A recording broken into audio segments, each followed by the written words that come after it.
What's going on, boys and girls? Welcome back for another video. We are out on a relatively cold Christmas day to disturb the peace.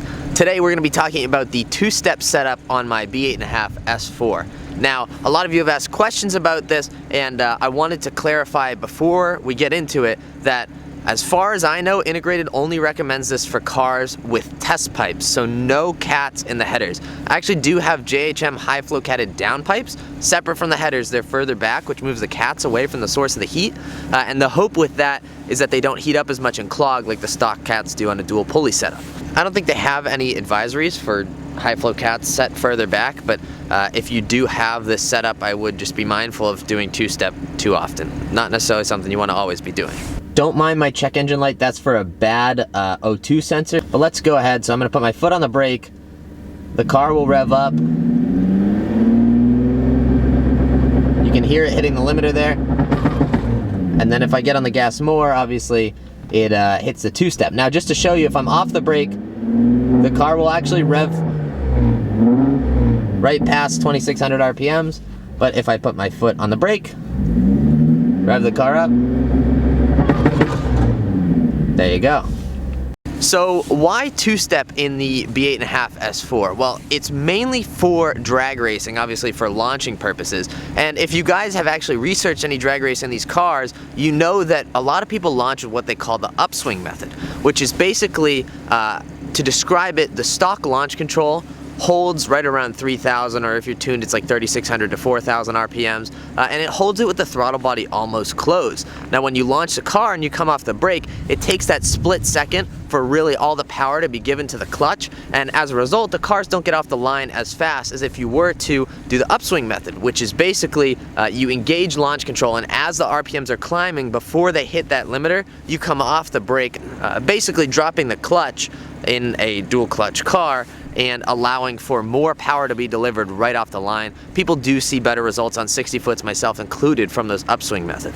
The downside of the upswing method is if you're bracket racing or something along those lines, which if you have an S4, you're probably not doing that, but if you want more consistent launches, this two-step method is essentially the upswing method, but more consistent. Basically, it holds at a certain RPMs and fuel cuts, not timing cuts, so it doesn't generate as much heat, but it fuel cuts, builds boost, and keeps the throttle body wide open, and from there you can actually launch at full throttle and get more power out of your launch.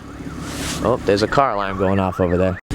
Now, if you didn't already know, my car is actually a DSG car. I think they will be able to develop this for manual transmission cars. The issue with that is they don't have a local dual pulley manual car to test it on. And as far as I know, this is only available for the dual pulley setup right now.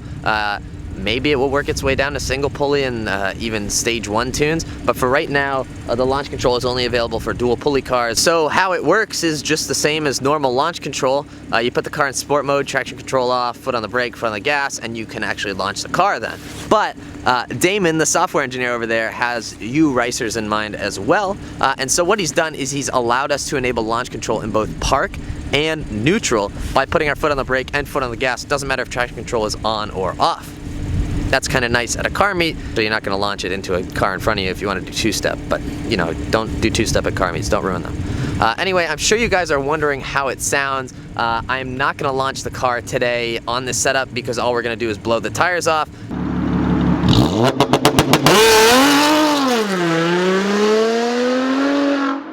Now, if you remember from a past video, we did install, actually the most recent video, we did install a P3 Cars boost gauge. So here's how much boost we make on the two-step. Okay, let's recall peak boost. 17.8 pounds of boost at 2600 RPMs. Now let's get these other clips fairly quickly because I think I'm gonna get kicked out of here soon.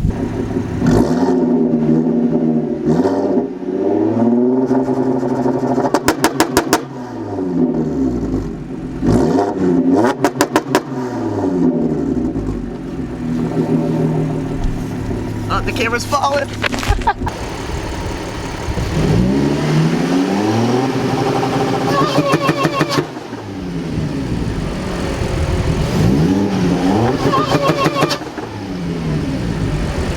super professional attire here. Was getting ready to go to bed, finished editing the video, and realized I never shot an outro. If you're interested in getting a two-step tune for your dual pulley car, and you're not already tuned by Integrated, you will have to switch tunes, but Integrated does have a switching discount, which is pretty cool. Make sure to shoot them an email, tell them I sent you. Anyway, I hope you guys enjoyed this video. Thank you guys for watching. Go out there and spread some positivity, and I will catch you guys in the next video.